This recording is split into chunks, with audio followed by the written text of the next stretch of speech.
Well, the Queensland community is this morning pleading for help as the border town becomes swamped by a teen crime wave.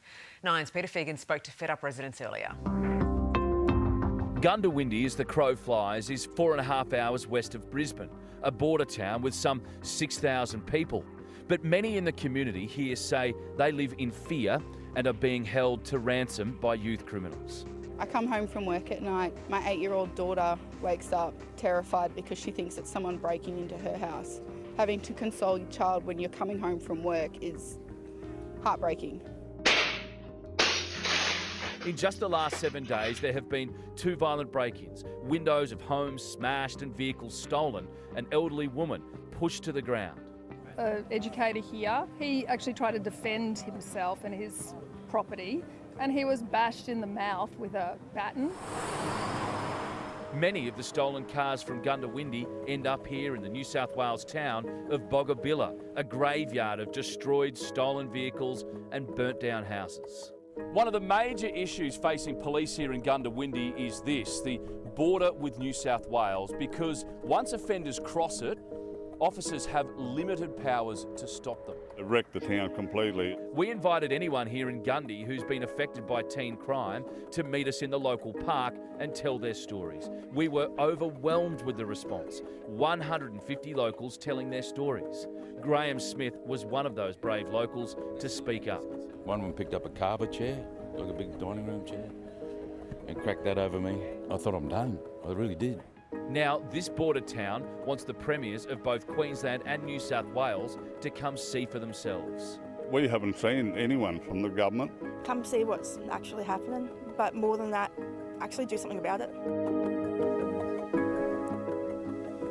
Yeah, for more, we're joined by Goondiwindi resident Sarah Morris-Rinyon. Sarah, thanks so much for being with us. A good morning, if you can call it that. This issue isn't going anywhere, and it's terribly affecting your community. You experienced a robbery a couple of years back. Can you tell us a bit about it? Very much so. It was around Christmas time, actually. We found out we were pregnant. We've been struggling for quite a few years. Our car was stolen, we were broken into. I initially thought it was the cat tramping around, but my husband heard footsteps. Anyway, he chased them out of the house. They grabbed our keys, both sets. Lucky enough, it was only one to actually be stolen.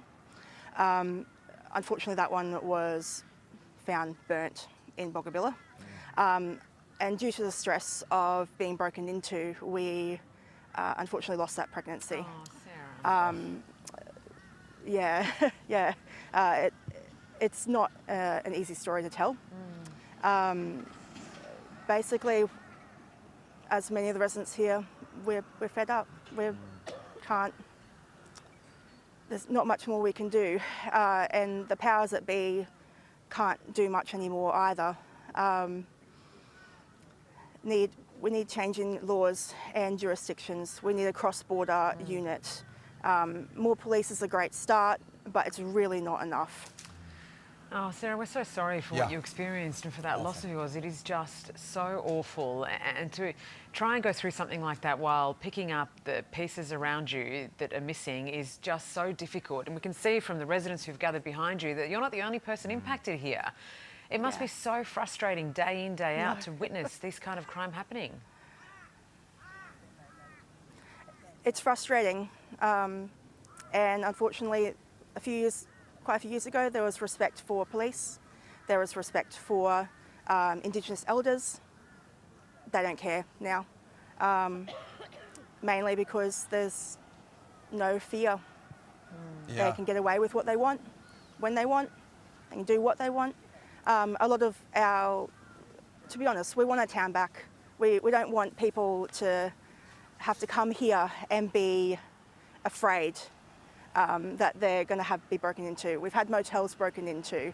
I had a friend of mine come and stay, just come see me. Went down, and then on her way back, I thought she was going to stay with us, but ended up in a hotel. She actually, that night they were broken into. She doesn't want to come back here. Yeah. This is a quaint which country is really, town. really hard as a local. Of course it is. It's a but- beautiful place, Goondiwindi. Brilliant, Yeah. brilliant community. The home of the famous racehorse Gun Sin. and we want that back. Yeah, of course you do. Absolutely. Yeah, and just talk us through that frustration too, because it's different jurisdictions, right? Police don't have full jurisdiction once they cross over state lines. Is that really the case? That's quite true from what I can understand. Look, I'm a lackey here. But from what I can understand, basically within Queensland, they can't pursue. But as soon as they're over in the New South Wales border, they can. But the issue is that the Queensland, it becomes messy. The Queensland border is quite a unique situation being a border town. We can't actually, how do I put this? They can't actually do anything once they're across the border. Yeah. And then you commit the offence in Queensland, and then they're basically escaping to New South Wales, and there's very little that they can do. Yeah, it's just awful. The other issue is that if they are caught, they're sent to juvie. Yeah. And I reckon a lot of them, if it is organised crime, they actually get the young ones to do it. Yeah. Because they know that sent 2-3 weeks, a month in juvie, and then slap on the wrist, and they're back in the community. Sarah, So it's a big problem, and we initially hear it was all joy rides. It's awful for a small town like that, just 6,000 people. Good luck to you and that wonderful community. We hope things improve. Okay. Thank you very much. A regional Queensland town is demanding more action be taken on youth crime as residents say they're living in fear. Nine's Peter Figan is live in Goondiwindi now. Pete, 2 teens have been charged over a multi-state crime spree. Sorry. They have been, Sarah. Good morning to you, Alex. Good morning to you as well. Yeah, good work by the New South Wales Police. They were able to scoop these two up in the early hours of yesterday morning in the town of Tamworth. They are accused of violent crimes here, Sarah, in the town of Goondiwindi. I'm talking about kicking in people's hotel doors armed with machetes, holding down a 75-year-old woman, stealing her car keys, then her car, violent break-ins as well. So great work by the police. They are remanded in custody and they'll face court at a later date. Sarah, as you mentioned, live from Goondiwindi here this morning. It's a beautiful little border town on the border of New South Wales and Queensland, obviously. Over the other side of the border to the west is a beautiful little town called Boggabilla, and both these towns are under the microscope. Yesterday, Sarah, we were in town, so we threw it out to the locals and said, why don't you meet us in the local park here and tell your stories? Many of them affected by youth crime. We were inundated. Some 150 people showed up, not just from Goondiwindi, but from over the border in Boggabilla as well. This town here in Goondiwindi, some 6,000 people live here. They're really good people, really honest people, and they're fed up, like you said. So yesterday, we listened to them, and this is just some of those people that we spoke to yesterday. I come home from work at night.